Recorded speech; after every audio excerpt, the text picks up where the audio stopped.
ꯀꯩꯅꯣꯗꯒꯤ ꯍꯧꯔꯁꯤꯀꯣ ꯄ꯭ꯔꯦꯛꯇꯤꯀꯦꯜꯅꯤ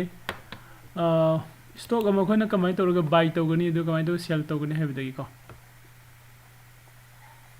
ꯁꯄꯣꯁ ꯇꯥꯇꯥ ꯄꯥꯋꯔꯁꯦ ꯁꯤꯗ ꯑꯩꯅ ꯆꯪꯕꯗ ꯎꯔꯦ ꯑꯩꯒꯤ ꯑꯩꯈꯣꯏꯅ ꯁꯤꯒꯤ ꯑꯩꯒꯤ ꯖꯦꯔꯣꯗꯥꯒꯤ ꯑꯦꯀꯥꯎꯟ ꯀꯣ ꯖꯦꯔꯣꯗꯥ ꯑꯦꯀꯥꯎꯟꯗꯤ ꯑꯩꯈꯣꯏ ꯂꯣꯏꯅꯃꯛ ꯂꯩꯔꯝꯃꯅꯦꯅ ꯈꯜꯂꯤ ꯀꯅꯥꯒꯨꯝꯕ ꯂꯩꯇꯕ ꯌꯥꯎꯔꯁꯨ ꯑꯣꯄꯟ ꯇꯧꯁꯤꯀꯣ ꯖꯦꯔꯣꯗꯥꯒꯤ ꯑꯦꯀꯥꯎꯟꯅꯤ ꯁꯤꯗꯩ ꯂꯣꯒꯏꯟ ꯇꯧꯔꯦ ꯂꯣꯒꯏꯟ ꯇꯧꯔꯕ ꯃꯇꯨꯡꯗ ꯁꯤꯗꯩꯒꯤ ꯃꯈꯥꯗ 1 2 3 4 5 6 7 ꯍꯥꯏꯅ ꯂꯩꯔꯤꯁꯦ ꯋꯥꯠꯆ ꯂꯤꯁ ꯍꯥꯏꯅ ꯈꯪꯅꯩꯀꯣ ꯍꯥꯏꯔꯤꯕ ꯋꯥꯠꯆ ꯂꯤꯁ ꯁꯤꯗ ꯑꯩꯅ ꯑꯩꯒꯤ ꯑꯄꯥꯝ ꯑꯄꯥꯝꯕ ꯀꯝꯄꯅꯤꯁꯤꯡꯁꯤ ꯑꯦꯗ ꯇꯧꯁꯤꯟꯕ ꯌꯥꯒꯅꯤ ꯂꯣꯏꯅꯀꯣ ꯀꯃꯥꯏꯅ ꯑꯦꯗ ꯇꯧꯅꯤ ꯍꯥꯏ ꯀꯥꯟꯗ ꯁꯄꯣꯁ ꯁꯤꯒꯤ ꯇꯥꯇꯥ ꯄꯥꯋꯔꯁꯦ ꯂꯧꯊꯣꯛꯁꯤ ꯑꯍꯥꯟꯕꯗ ꯁꯣꯏꯅ ꯕ꯭ꯂꯦꯡ ꯑꯣꯏꯅ ꯎꯒꯅꯤꯀꯣ ꯁꯤꯗ ꯑꯦꯗ ꯏꯟꯁꯇ꯭ꯔꯨꯃꯦꯟ ꯍꯥꯏꯅ ꯂꯩ ꯅꯠꯇ꯭ꯔꯒꯅ ꯁꯤꯗ ꯁꯔꯆ ꯇꯧꯔꯒ ꯇꯧꯕꯁꯨ ꯌꯥꯅꯤꯀꯣ ꯑꯗ ꯑꯦꯗ ꯏꯟꯁꯇ꯭ꯔꯨꯃꯦꯟꯁꯤꯗ ꯂꯥꯛꯁꯤ ꯀꯣ ꯁꯤꯗ ꯑꯩꯈꯣꯏꯒꯤ ꯑꯦꯗ ꯏꯟꯁꯇ꯭ꯔꯨꯃꯦꯟꯁꯦ ꯀ꯭ꯂꯤꯛ ꯇꯧꯕ ꯌꯥꯔꯝꯗ꯭ꯔꯦꯀꯣ ꯑꯗꯨ ꯁꯔꯆꯇ ꯆꯪꯁꯤ ꯁꯔꯆꯇ ꯆꯪꯉꯒ ꯑꯩꯅ ꯁꯔꯆꯇ ꯇꯥꯇꯥ ꯄꯥꯋꯔ ꯍꯥꯏꯅ ꯁꯔꯆ ꯇꯧꯕꯀꯣ ꯇꯥꯇꯥ ꯄꯥꯋꯔ ꯐꯪꯉꯦ ꯁꯤꯗ ꯅꯠꯇ꯭ꯔꯥ ꯁꯤꯗ ꯑꯅꯤ ꯐꯪꯉꯦ ꯐꯪꯉꯤꯕ ꯑꯅꯤꯃꯛꯁꯦ ꯑꯗꯨꯝ ꯏꯃꯥꯟ ꯃꯥꯟꯅꯩꯀꯣ ꯑꯃꯅ NSCꯒꯤꯅꯤ ꯑꯃꯅ BSCꯒꯤꯅꯤ ꯑꯩꯈꯣꯏ NSCꯒꯤꯁꯦ ꯂꯧꯔꯁꯤ ꯁꯤꯗ ꯇꯥꯇꯥ ꯄꯥꯋꯔꯁꯦ +ꯇ ꯅꯝꯕꯤꯔꯣ +ꯇ ꯅꯝꯃꯀꯥꯟꯗ ꯁꯤꯗ ꯀꯩꯅꯣ ꯂꯥꯛꯑꯅꯤꯀꯣ ꯇꯥꯇꯥ ꯄꯥꯋꯔ + ꯀꯩꯅꯣꯁꯦ ꯑꯗꯣ ꯁꯤ ꯇꯥꯇꯥ ꯄꯥꯋꯔꯁꯦ ꯑꯩ ꯕꯥꯏ ꯇꯧꯕ ꯁꯦꯜ ꯇꯧꯕ ꯑꯅꯤꯃꯛ ꯇꯧꯕ ꯌꯥꯏꯀꯣ ꯑꯗꯣ मागी चार्ट हजिक टाटा पावर से करम मौंग लेरीब कमायना चलीगे अदो कोई सुमायन तौरगा येंगबसु यागनी ओके अदो डेली चार्ट निको सिदा लेइसे डेली चार्ट ने कनो से अइना से 5 मिनट्स की टाइम फ्रेम दो ओंथोक्सी 5 मिनट्स की टाइम फ्रेम दो ओंथो मतुंगदा को कोई टाटा पावर से करम मौंग चलीबा हि येंगसे सिदा लेको हजिक की लाइफ की कनोनी चार्टनी मा चलीसे सिदा अदो हारिबसी की टाटा पावर से अखोइना बाय तौबो याई अदुगा सेल तौबसु यागनी को अदो टाटा पावर से इन बाय तौगे हागदी टाटा पावर सिदा माउस ओवर तौबिसे माउस ओवर तौरकांदा सिदा बी हाइबा मुगा एस हाइबा मुगा थोरई को बी सिना कोई बाय तौदुइनी सेल एस सिना कोई सेल तौरगे एंट्री लौना बैनी अदुगा सिदा मार्केट डेप्थ हाइबा यावरी मार्केट डेप्थ से क्लिक तौर येंगसी मार्केट डेप्थ से अखोइना क्लिक तौकान येंगिसे हाइसे सोंदा bid order quantity offer order quantity हाइबले तो बिड माय ऑर्डर एड ने सिगी ऑर्डर से मसागी बायर ने सोम ग्रुप से बायर ने को ब्लू की ग्रुप से रेड सिना सेलर ने को ऑफर तौसिंग से सेलर ने आई लुपा सिदा जोन के हाइबने बायर सिंग सिदा लैगे हाइने डिमांड एंड सप्लाई ने सिगी डिमांड एंड सप्लाई की मतुंग इन जेंगसु अखोइना कनो सि येंग जाय को पुलप टोटल क्वांटिटी हजिक लौगे हाइसे क्यानो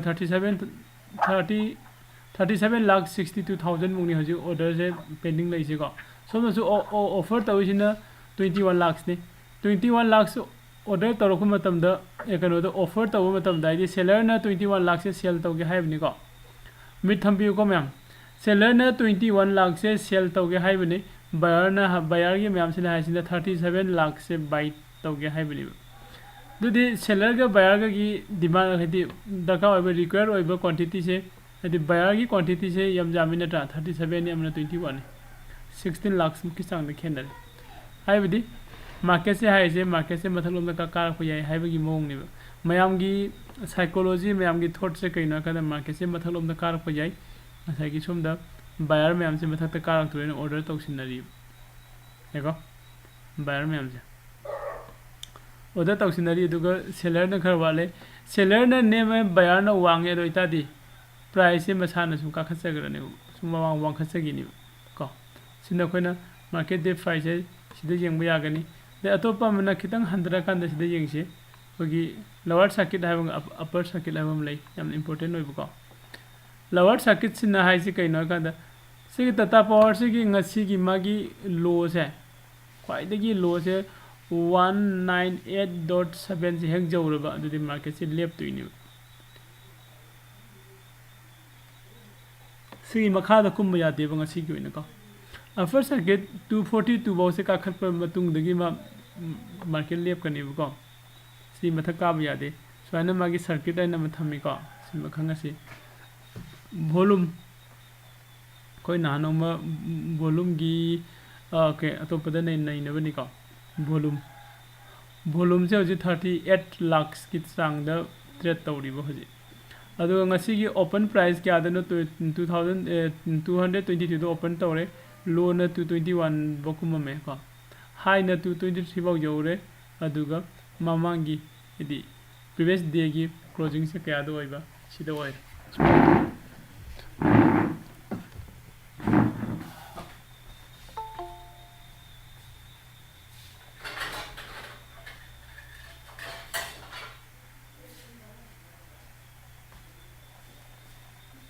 मरक्ता क्वेश्चन हंगनिंगबा यावबा दम हंगबिरो को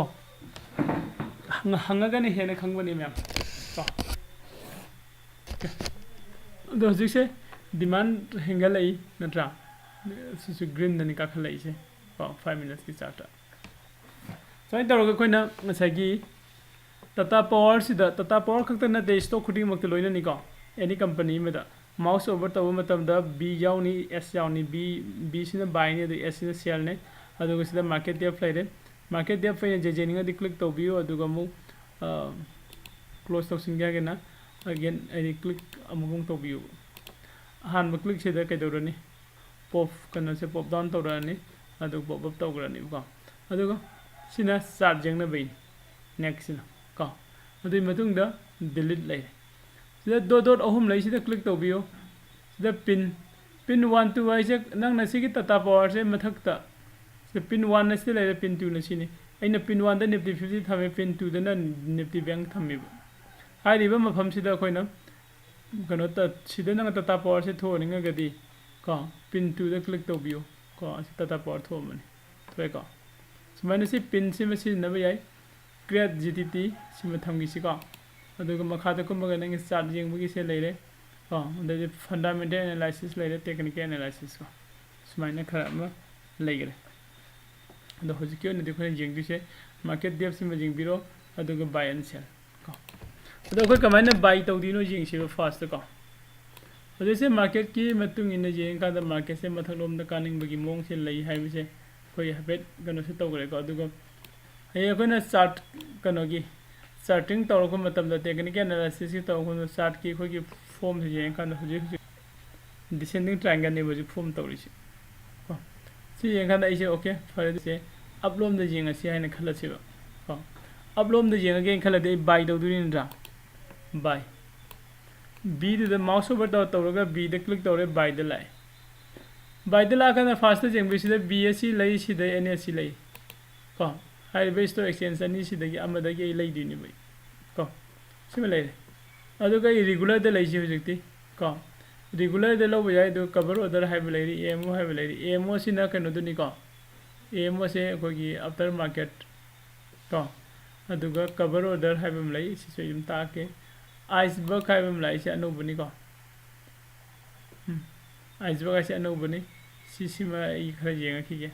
खंद खतंग हपजलपनी रेगुलर दे खोना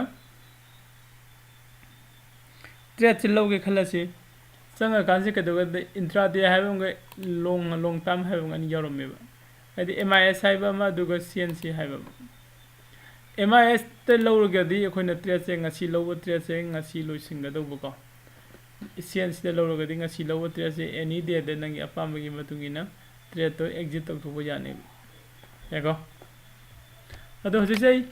फर्स्ट दा कोइ इंट्राडे तौसे एमआईएस ता क्वांटिटी अमा लौरसि को क्वांटिटी में मार्केट लौरे अदुगा इसिदा बाय तौरगे को केम तौदे को सिदा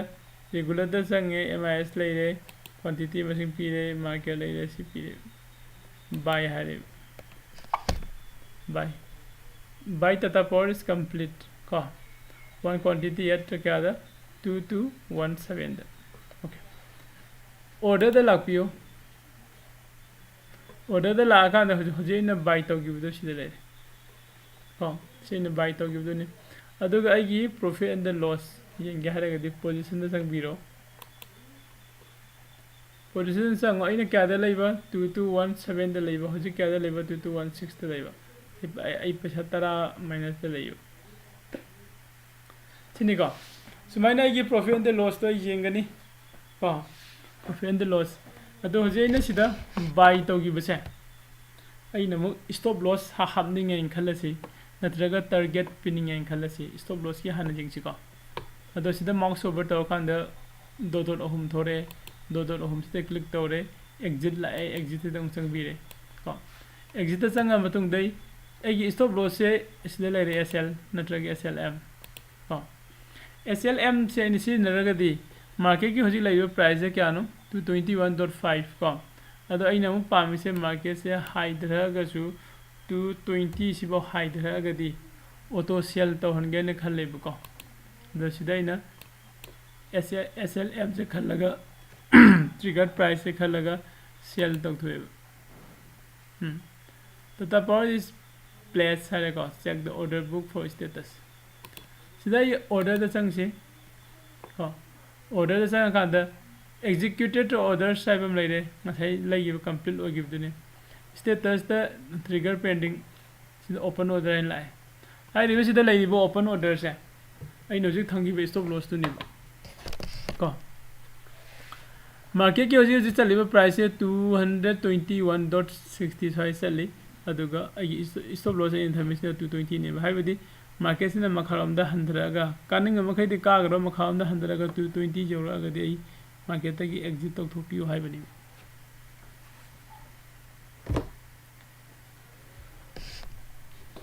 रसीगी केनो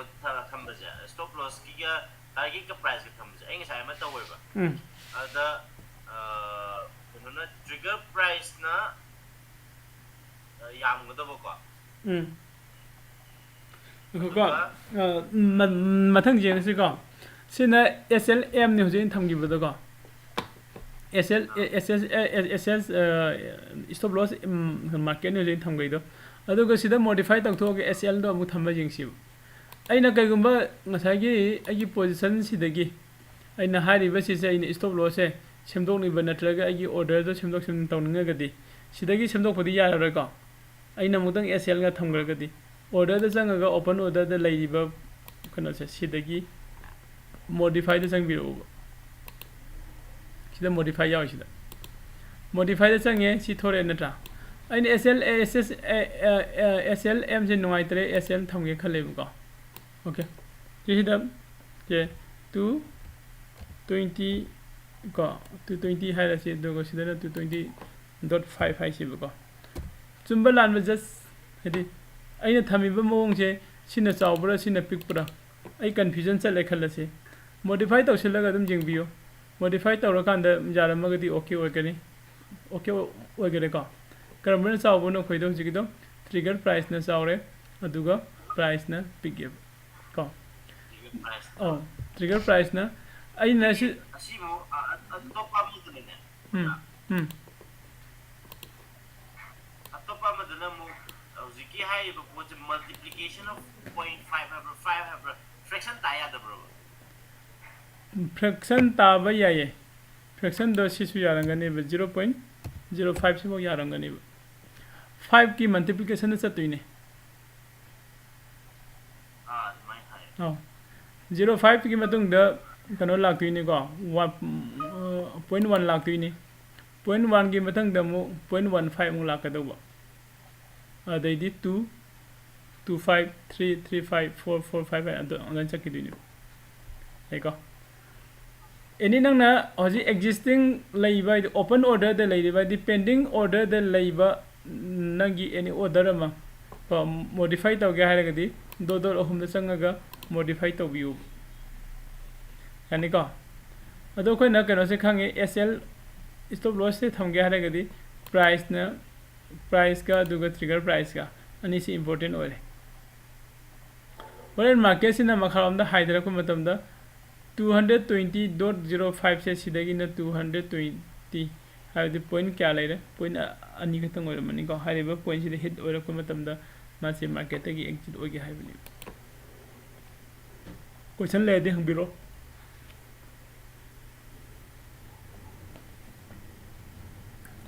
अदो सिम यारे लौरगे को अदो मु मार्केट से सपोज आइना ओके आई स्टॉप लॉस से थमरोगे मार्केट से मथलोम द काखले आई मार्केट से सेल तक थोखरगे थादोखरगे खले को हाइदि limit market da thado agadi market da click tawbiro modify tawu matamda market da sell thokani ko limit da thado ke khallagadi ko sida kaya da thado tino haiba ma da ka ori ko sina 21.75 da thado ke haire ko limit da yengsi ko 21.75 sidi fak jog du male 80 da jengasi 21.80 da modify tawthoi Hajit target sa khare kadai da hajit ji laiba market ki price 21.60 60 ko 65 adu aina thado ke jon thok ya sina 21.80 ko hagala ga 80 jawu matam da aise market ta ki exit oi duni yani ko mya adu hagala ga si SL SM thambai type da target to no ID buffer price limit late baya I suppose I 100 taking it the boy ning ai ta ga di adu bo ki buffer thambaya adu akon order tawu matam da di SL di ai ko adu ko sida di yade hadi sell tawu matam da di akoina ai gi market da kano je hanana order leiraga execute tawrabo order ma je ase ina muk adi stop loss natraga di khara mathak ta hagal lagana nang ai se kano limit ta kano thambane ba price ka trigger price ki type ta natra sidai na sibagi marak ta sell taw gaina adu gi option du ma yaudre ko magi limit oina exact point ang khatang pire sida sell taw gaina ko ada sum high dare natra sum high dare ai gi si jawak to mandre khalase si so ai du modify taw thok pe ai ko modify mo taw thok ai khalase yet obe mahutta koi 65 thame khalase ko modify yengsi ko 65 jaro gadi masi exit taw gidi 55 te 50 dum handa gare 40 dum handa gare bera katra sain taro kadra koi na stop loss na draga target tak ka an gain lak padane phang da ba matang me am yaw ko aduna koi sat jeng jeng ga taw su important ore sat ki matung jeng ga ma ja hagale ngasi gi high ngasi gi open asai ji jawr ma ne hoji man ta rai ko adu de hoje gi position dai ne lai se kya no minus ta lai de ko 70 de law ne 55 adu minus ta lai de ko adu ai order na kya da na pi ri se order 65 thame ba ko adu mu ai asu okay 65 ta ka khare ko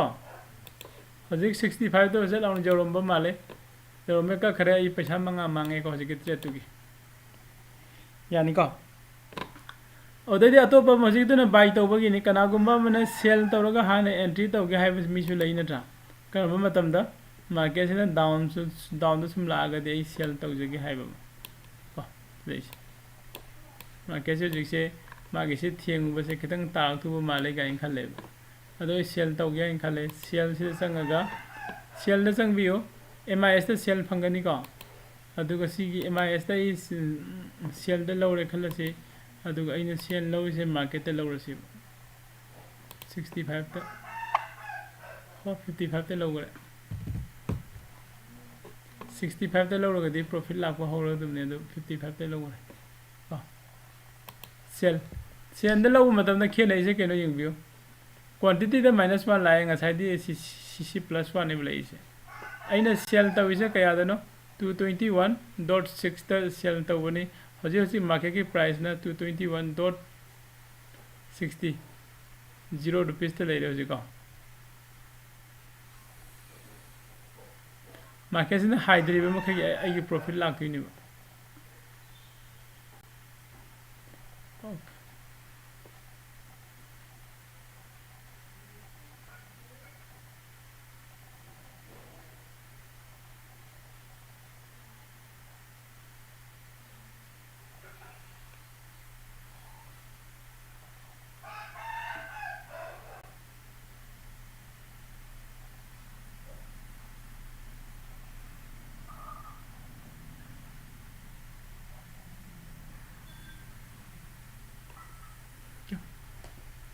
सिगे sell से जों side को सा माने कोइना सिदा stop loss थमगे हारगदि exit चंगनी को एग्जिट चंगनी अदु सेल दैने स्टॉप लॉस थमगे हादि मार्केट मथक लोम काराखो थमदोइनि नुजा हजिक लैसे 221 सिसिने आइने स्टॉप लॉस से 65 जौरागदि कखरो हाइरे को हागलकपदा अदुदे सिदैना बाय हाइना थमको मतमदा को सिलाखरे ऑर्डर दे पेंडिंग लामनी सिले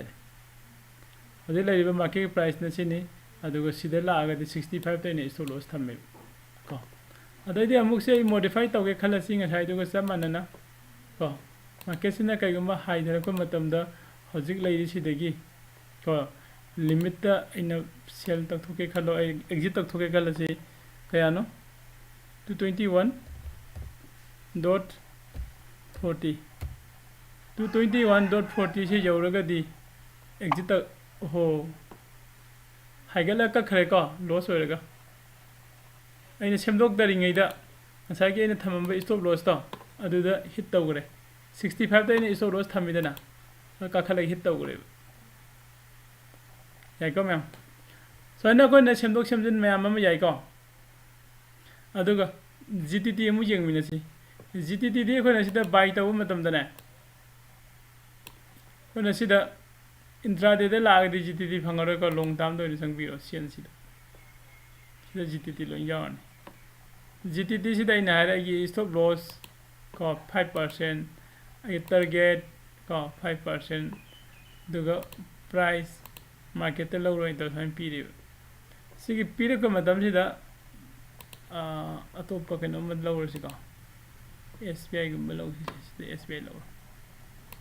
SBI सब्जेक्ट सि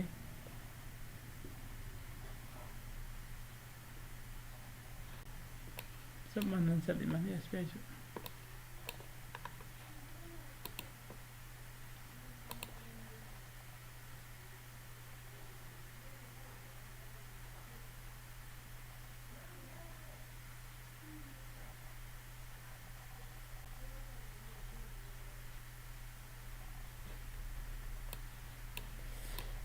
तुम नहीं गई ना SBI से जो मखाम ना करना पाइड रही को सितुकारा दी मखाम कुन के हाय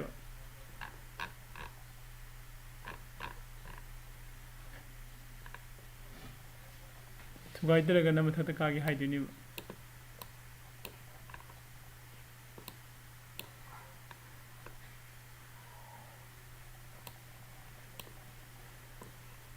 के दे तो पकड़ के कंपनी ले भी यंग सिकितंग बायोलम सैम सीमेंट सी हम पिक के यारोय इवर रेडी प्राइसेस तो दे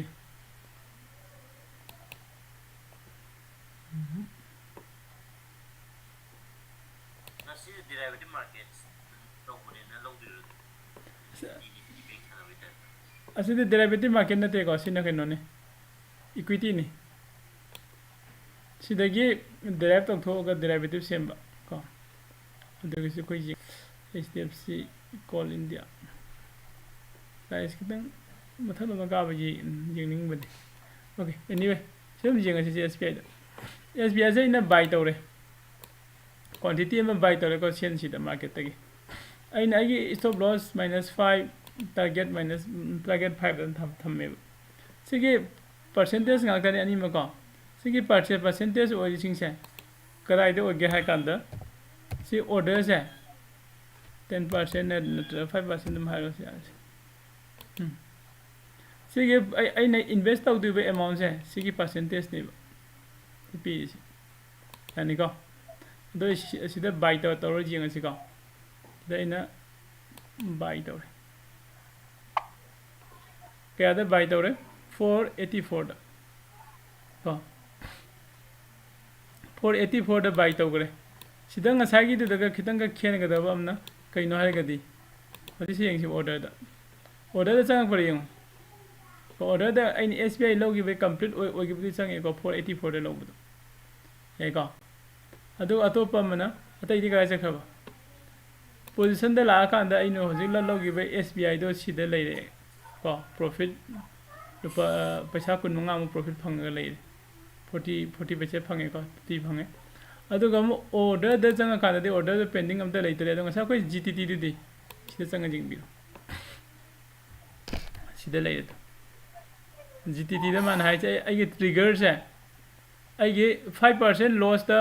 459.80 रुपीस से जवदे स्टॉप लॉस हिट तौगिनी बको अदुगा 408 न 508 से जवरबा अदो इतादि आइगे प्रॉफिट के लोइन ना आइसे प्रॉफिट बुक तौनी बे मसान याय को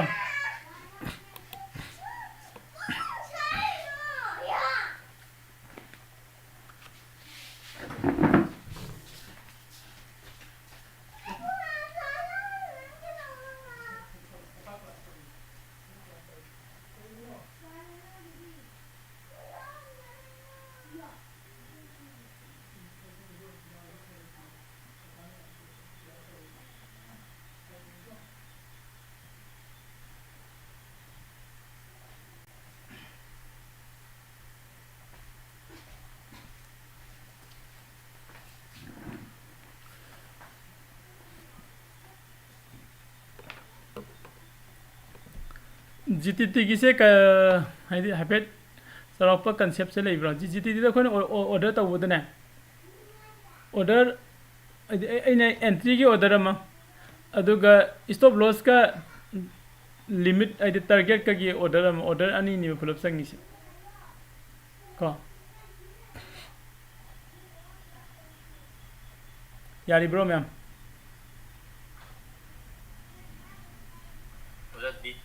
idea bu dile do ke to practice में नहीं तो मतलब लोइना सिदा स्टॉक मार्केट खक्ते नते को अतोप थबक तसो कोइना प्रैक्टिकली कोइना पाइद्रगा दिको अदुम आइदि ओजाना ngak tai ngagi theory ngak sum ye do ngak to ado khangamaga amu kawgini ko loina ada isana su practice to ko सिदा इन GTT दे सुमाइना तवे सइन तवेगा ताइसा अदुम इंस्टीट्यूट मैम से संग सम तमुसो कन am तामोय ब्रेक बोटर व्हाइट बोटर खरा को तो ता खर लोरे को अदुम कायना लुबुस नतबनिन अदो सिदा इन हजि संगगा आई सिदा संगसिला कांदे एग्जिट तौथोको याबगी चांस लैयो को नकन अमद आई GTT ऑर्डर सु लैरि पेंडिंग दा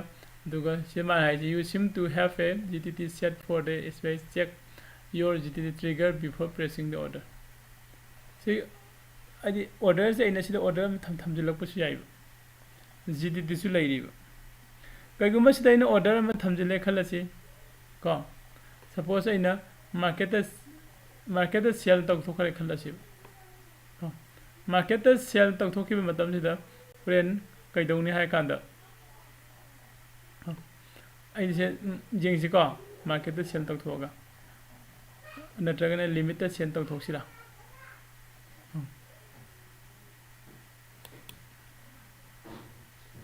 सीधा सेल तक थोसे 15 दको 20 बुझावरे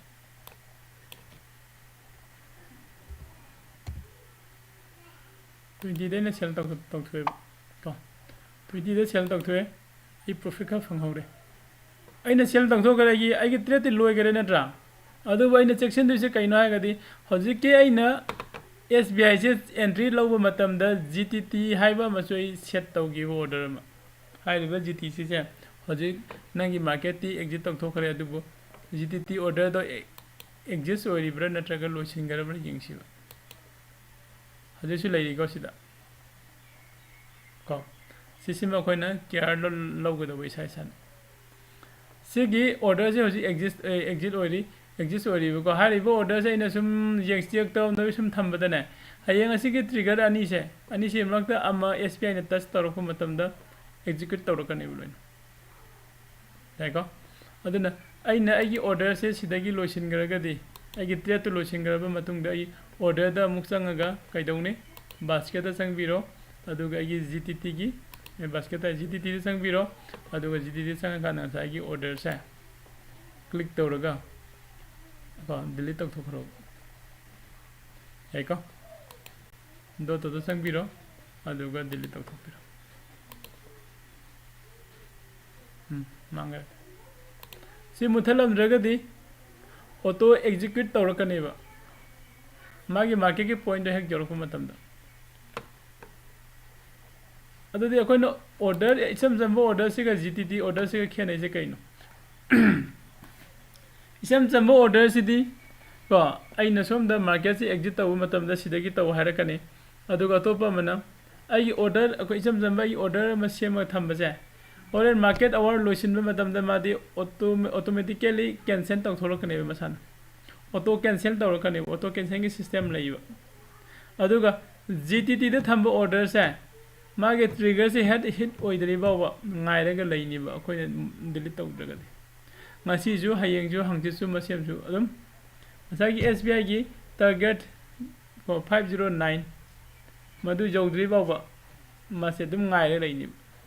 509 तक जोरो खान मा कइदरकनि सेल तौरगा संगकनि को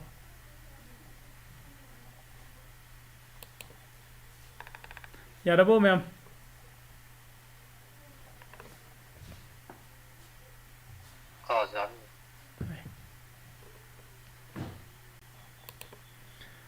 Saksiगी Zerodha की मनिंग द ब्लैक बैकग्राउंड ब्लैक ओहन कमा कय संग ओहन ओके येंसिको अइगिसिदा प्रोफाइल द लाकपिरो माय प्रोफाइल को माय प्रोफाइल द लागा सिदा खोगी सिदा लेरे थीम जे डिफॉल्ट अम लेगनी